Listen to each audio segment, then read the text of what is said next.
Verônica Yamamoto e sejam bem-vindos ao canal Amor Essencial. O tema do vídeo de hoje é missão de vida. Parece que tá bem atual nos dias de hoje falar sobre missão de vida. Nunca se falou tanto em missão de vida como se tem falado agora.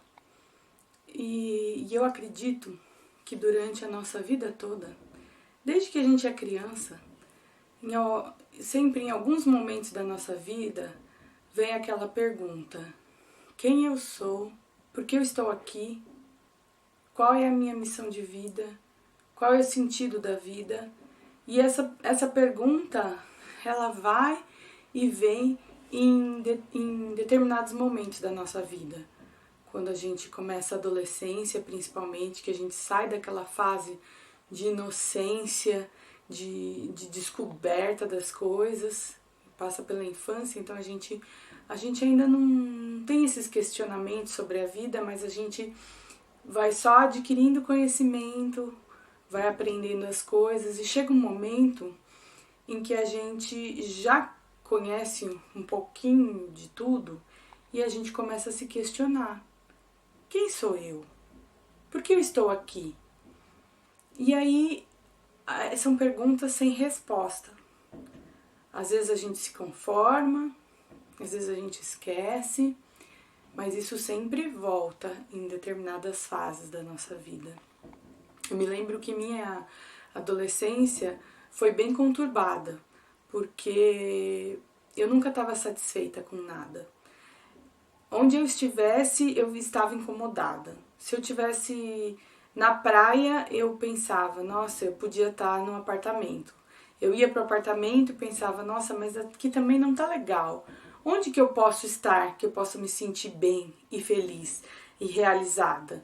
Aquilo sempre me incomodou. Então, às vezes, coisas que para a maioria das pessoas fazia todo sentido e fazia feliz, para mim eu não via muita graça. Então, muitas vezes as meninas da minha idade queriam sair, paquerar, namorar, e eu queria ficar em casa assistindo filme, sei lá, fazendo qualquer coisa, mas eu não tava afim daquilo. E às vezes minha mãe até combinava com as minhas amigas: olha, chama ela pra ir num bailinho, chama ela pra ir. E eu simplesmente obedecia e ia, mas eu ia sem vontade. Eu falava pra minha mãe: mãe, eu tô lá no meio deles, mas eu tô por estar, porque eu não me sinto parte. É como se eu me sentisse um ET, uma pessoa que não fizesse parte desse mundo. E aí eu convivia com aquilo sem entender absolutamente nada. E eu via, eu falava: nossa, mas essas meninas estão tão empolgadas em se arrumar, em paquerar, e nossa, eu não ligo a mínima pra isso. Mas eu não entendia o porquê. Então eu ia. Às vezes eu me divertia, às vezes não, às vezes eu só ficava esperando o horário de ir embora. E assim foi passando. Eu me lembro muito bem de uma vez que eu, com mais ou menos uns 15 ou 16 anos, eu e uma amiga minha, nós fomos viajar para Porto Seguro, na Bahia. E, tipo, era a viagem dos sonhos de qualquer adolescente naquela idade. Nós fomos sozinhas, sem nenhum adulto responsável. Ficamos num hotel muito legal. Então a gente tinha acesso à bebida, a gente tinha acesso ao que a gente quisesse. A gente tinha o nosso dinheiro e a gente podia fazer o que a gente quisesse, porque não tinha ninguém para cuidar da gente. Mas como eu e ela, a gente sempre foi muito responsável e meus pais confiavam em mim e nela também, então eles simplesmente deixaram a gente ir. E a gente realmente era responsável, porque apesar da gente poder fazer a coisa errada que a gente quisesse, a gente não tinha vontade de fazer coisa errada, a gente queria se divertir. Ia à praia, então a gente acordava cedo, fazia todas as programações que estavam dentro do programa, aproveitava a comida do hotel, a piscina, tudo que a gente podia aproveitar daquela viagem, a gente aproveitou. E aí Eu me lembro que naquela época era a lamberóbica que estava no auge, o axé. Então, no meio de uma praia maravilhosa de Porto Seguro, tocando aquelas músicas que a gente gostava de axé, e uma pessoa lá dançando em cima do palco e eu dançando, que é uma coisa que eu sempre gostei muito de fazer, que é dançar. A dança sempre esteve presente na minha vida. E eu me lembro exatamente do momento em que eu tava dançando, feliz, mas de repente me veio uma tristeza, uma coisa assim, sem sentido. Eu falava assim, o que eu tô fazendo aqui? E eu não entendia, eu falava, gente, mas como que pode? A pessoa tá num lugar maravilhoso, eu tava com uma amiga que a gente se dava super bem, combinando as coisas, fazendo tudo certinho, aproveitando tudo, e eu não tava feliz. Quer dizer, eu tinha alguns momentos de felicidade, mas virava e mexia, pum, sem motivo nenhum. Vinha um incômodo e eu não entendia. E eu passei a minha vida sem entender o porquê desses incômodos. Em determinado momento da minha vida, eu tive acesso a um conhecimento muito importante, com mais ou menos 18 anos, onde sanou muitas das minhas dúvidas, onde eu aprendi muito sobre autoconhecimento, a autoobservação, a meditação. Eu aprendi sobre os malefícios do álcool, do cigarro e das drogas no corpo humano. Eu tive um conhecimento maravilhoso, mas como tudo na vida, ele durou um tempo curto. Esse tempo em que eu adquiri esse conhecimento, eu acredito agora que isso foi uma preparação para o que vinha depois na minha vida. Então, depois de um tempo, eu achei que aquilo já não fazia mais sentido para mim e eu queria muito encontrar o amor da minha vida. Então, eu abandonei aquilo e me atirei na busca do amor da minha vida e eu acabei encontrando com o pai dos meus 2 filhos mais velhos. E então assim, eu entrei de cabeça nessa espiral da vida e que me engoliu de vez. Então, aí você casa, tem filho, trabalho, os problemas com carro, com família, e eu fui sugada mesmo por essa espiral da vida. E aí você entra nela e você fica dando volta, dando volta, dando volta, dando volta sem parar. E você não tem nem fôlego para respirar para poder voltar. E em determinada fase da minha vida, onde houve a separação e eu me vi numa situação de fragilidade. Fragilidade porque eu me sentia sozinha, com 2 crianças para cuidar, então eu me via muito insegura e tinha muito medo de fazer a coisa errada, de ter feito a escolha errada e tinha zilhões de problemas para resolver. Foi onde eu desenvolvi a depressão, mas com a ajuda da família e de tratamento adequado eu consegui sair dela. E os problemas eu percebi que todo mundo tem. Alguns num grau menor, outros num grau maior.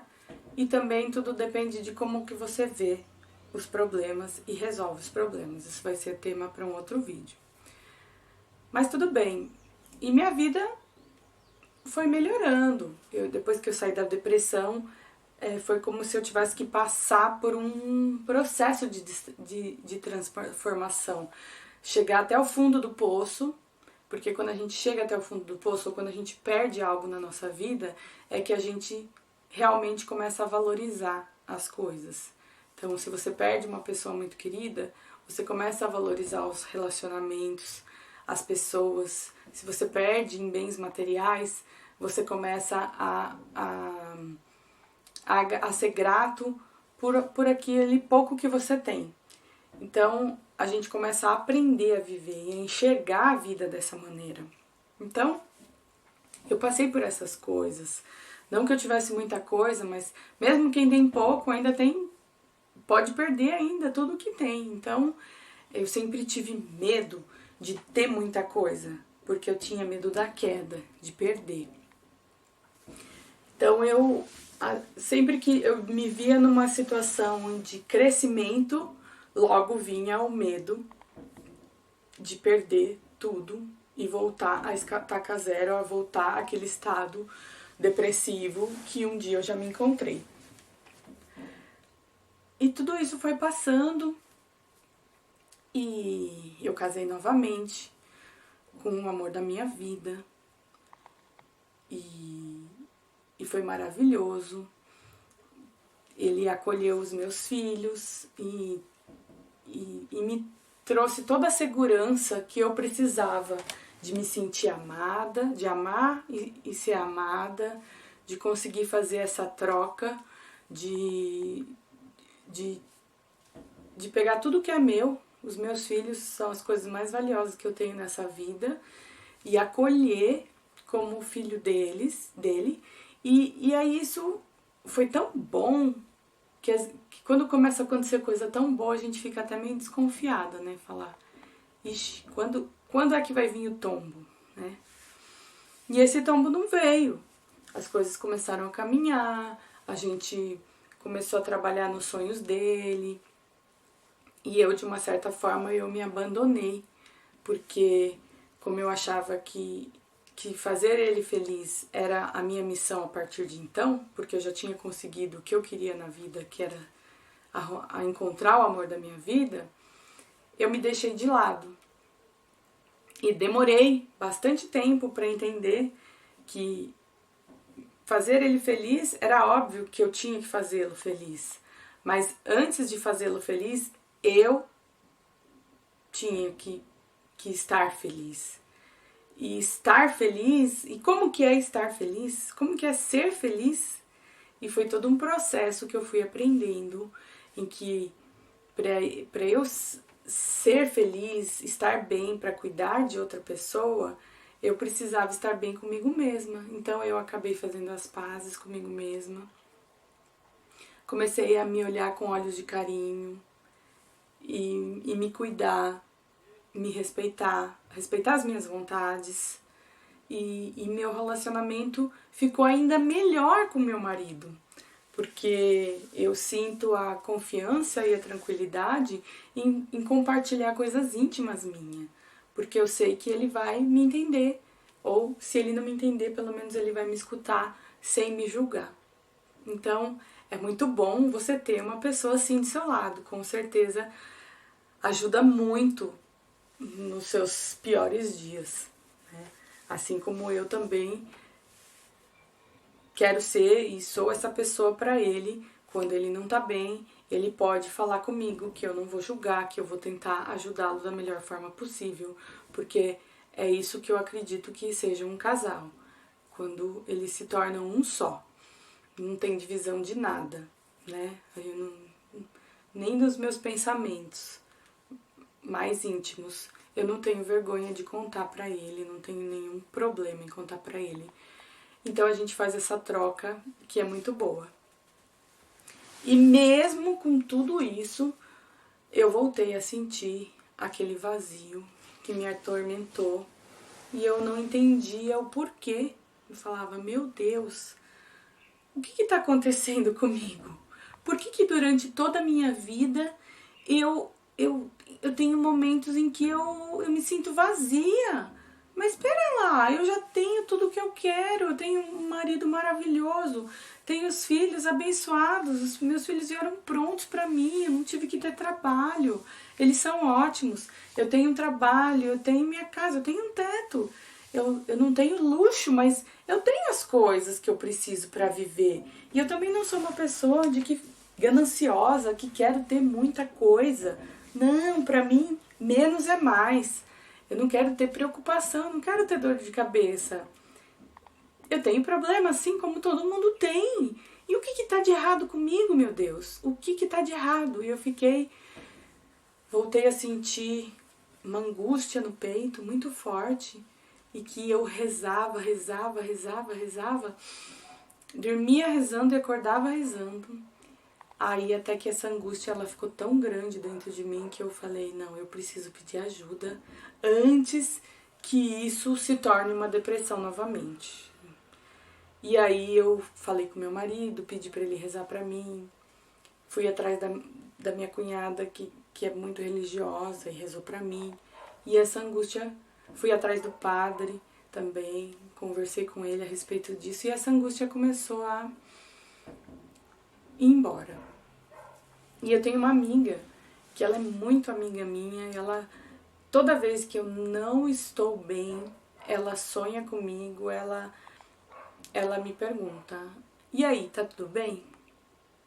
E pra ela, eu não consigo esconder. E eu falei, não tá tudo bem. Só que nessa vida corrida que a gente tem, né, com filhos, marido, trabalho, compromisso, ficou difícil da gente se encontrar. E eu não queria conversar com ela por telefone, nem nada, então a gente demorou um mês, mais ou menos ainda, depois do dia que ela me perguntou se estava tudo bem. E a gente conseguiu se encontrar e conversar. E aí eu falei, olha, não tá tudo bem porque eu acho que minha vida não tem sentido nenhum. Qual é o sentido de você acordar e trabalhar, pôr comida em casa, pagar conta e resolver pepino e no dia seguinte começar tudo de novo e aí você faz isso até o final da sua vida, até você ficar doente e morrer? Que sentido que tem isso? Pra mim não tem sentido nenhum. E ela falou pra mim que a vida dela também, que ela também não tava vendo sentido. E isso me despertou, eu falei, poxa vida, não sou só eu então que tenho esse incômodo dentro de mim. Tem mais gente que tá incomodado com isso. E aí tanto se fala em missão de vida, missão de vida. E qual é a missão de vida minha? Pelo amor de Deus, eu quero saber qual que é a minha missão, porque eu preciso viver a minha missão. Eu não aguento acordar e falar, ai meu Deus, mais um dia. Não! E aí, tudo bem, a gente fica processando sobre as conversas, sobre as reflexões que a gente tem, né? E aí ela me marcou numa jornada que ia ter online da Amanda Dreher. E eu vi aquilo, falei, poxa vida, tô fazendo nada, né? Quer dizer, fazendo tô, mas não custa eu assistir e ver qual que é, né? E eu assisti e muitas das palavras que a Amanda disse penetraram dentro de mim. Que falou muita coisa de que realmente eu acredito. Que a gente vive num caos aí no mundo e a gente tá tão acostumado com esse caos que a gente não consegue ver além. Então a gente se esforça, a gente se doa, a gente faz o melhor e a gente patina e não sai do lugar. E era exatamente o que estava acontecendo com a minha vida. Eu quero melhorar. E chega num ponto que você não consegue nem mais sonhar.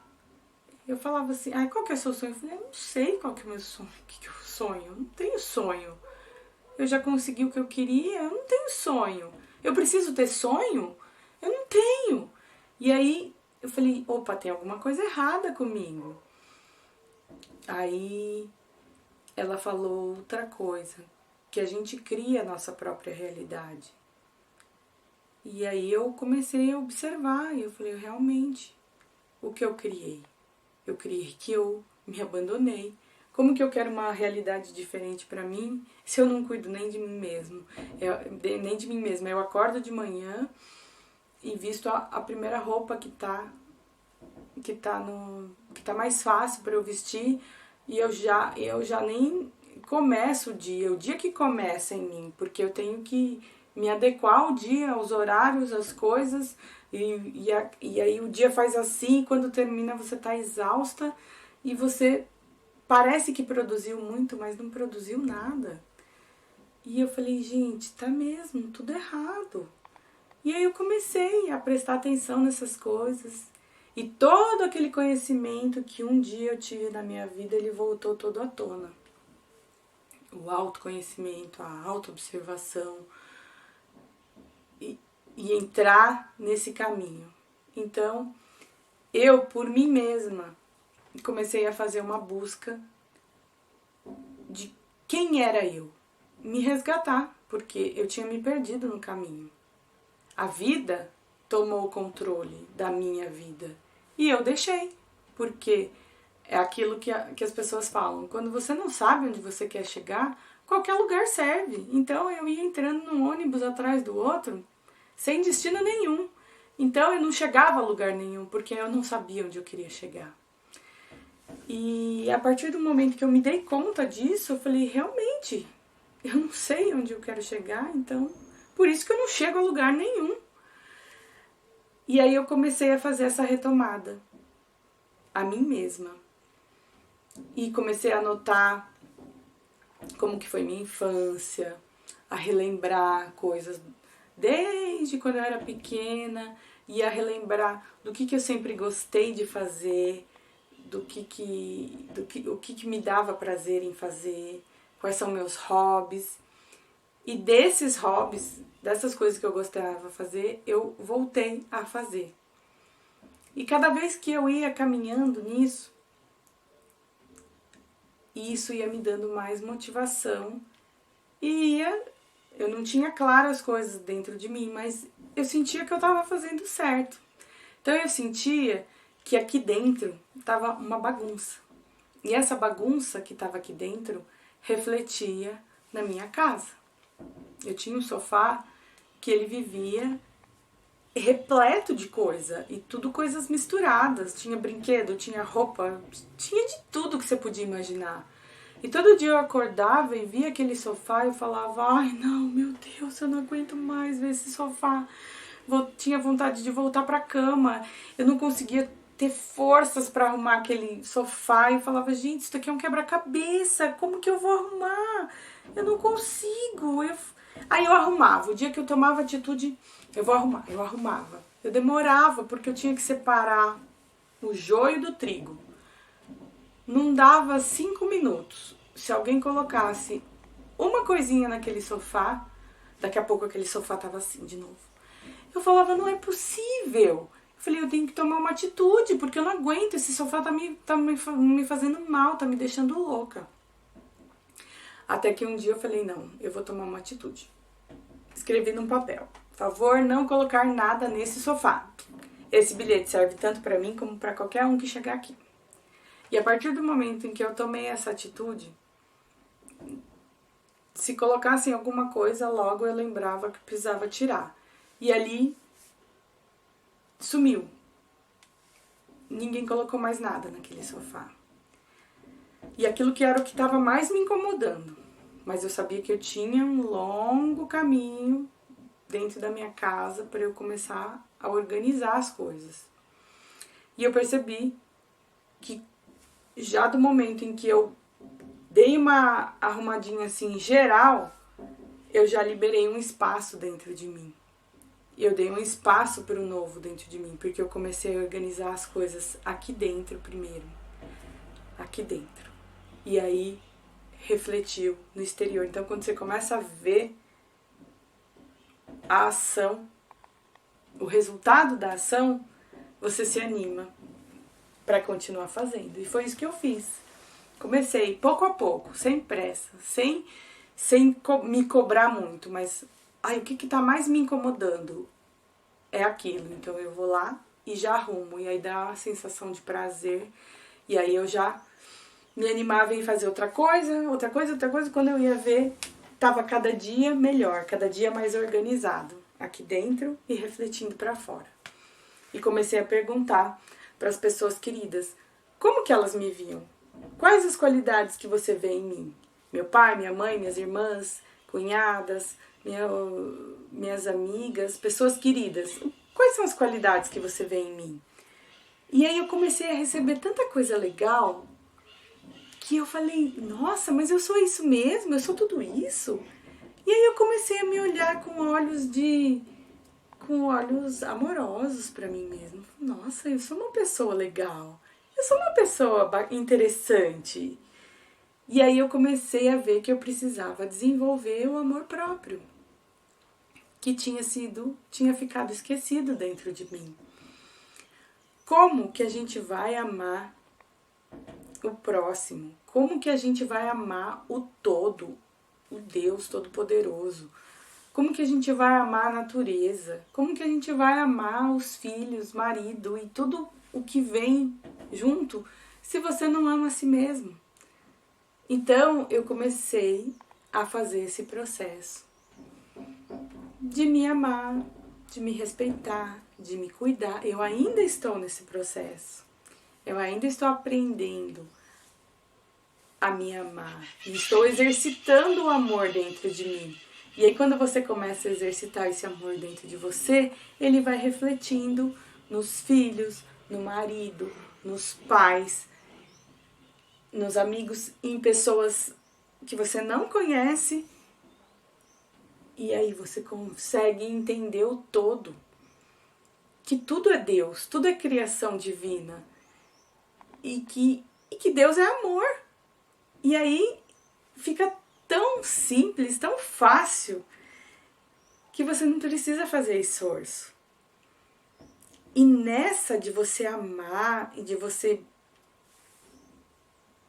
se respeitar e caminhar esse caminho que é todo seu, para dentro dos seus talentos, voltar a fazer aquilo que você gosta de fazer, mesmo que as coisas não estejam claras para você, você começa a caminhar para o caminho da sua missão.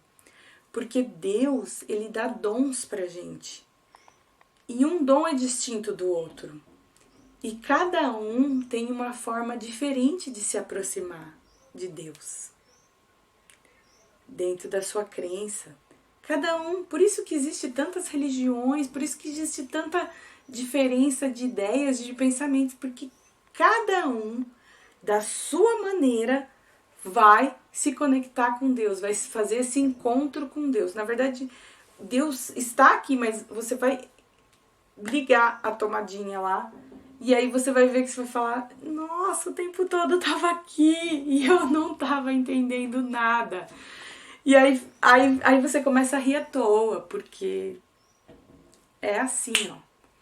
Então, para achar o caminho da sua missão de vida, não existe nenhuma mágica, nenhuma pílula mágica, nenhuma coisa assim instantânea. Mas existe um processo de busca interior, de autoconhecimento. Quando você começa a colocar em prática isso, e a se respeitar, e a começar a fazer aquilo que você gosta, e se amar, isso tudo é um processo que vão fazer com que várias coisas apareçam no seu caminho para que você continue. E aí você vai sentindo clareza. Eu defino como se você estivesse caminhando numa área nublada. Na frente, no horizonte, você não consegue ver nada. Então, só passo a passo, né? Como diz de carro, a volta de roda. A cada virada de roda você consegue enxergar a sua frente. Lá na frente você não consegue enxergar, mas aqui no agora, você enxerga. E você só vai andando para frente e vai enxergando. E a sua missão vai chegar uma hora que ela vai ficar muito clara. E aí, o que você tem que fazer é viver a sua missão de vida. Eu encontrei a minha missão de vida. Quando eu criei esse canal, que eu tinha esse amor essencial, eu ainda não estava tudo claro, mas eu sabia que era uma coisa que eu tinha que fazer. E quando eu dei o primeiro passo, eu tive vontade de dar o segundo, terceiro, quarto, quinto, e assim ele foi. E agora sim tá tudo claro. É amor essencial mesmo. A minha missão de vida é contagiar as pessoas com amor. É fazer com que as pessoas despertem o amor que elas já têm dentro delas. Aquela chaminha de vela quase apagando. Eu espero que através de uma palavra que eu tenha dito, que essa chaminha volte a acender, volte a brilhar dentro de você e que você possa alimentá-la e fazer ela crescer, porque só você pode fazer isso por você. Então, essa é a minha missão, é contagiar as pessoas com amor, para que o amor sempre prevaleça, para que o amor cresça, porque o amor ele é contagiante e ele é lindo de viver, de se sentir. Qualquer forma de amor vale a pena. Amor aos animais, amor às crianças, aos idosos, aos filhos, ao marido, amor à natureza, amor a Deus, amor ao próximo, aquele que você não conhece e que você não vai julgar e simplesmente vai amar. Que é o que Jesus Cristo disse pra gente, amar ao próximo como a ti mesmo e a Deus sobre todas as coisas. Antes eu não conseguia entender isso, mas hoje pra mim ficou bem claro. E eu vim compartilhar a minha missão com vocês. Espero que ela esteja fazendo sentido, porque pra mim faz todo sentido. O amor é essencial. Muito obrigada e até o próximo vídeo.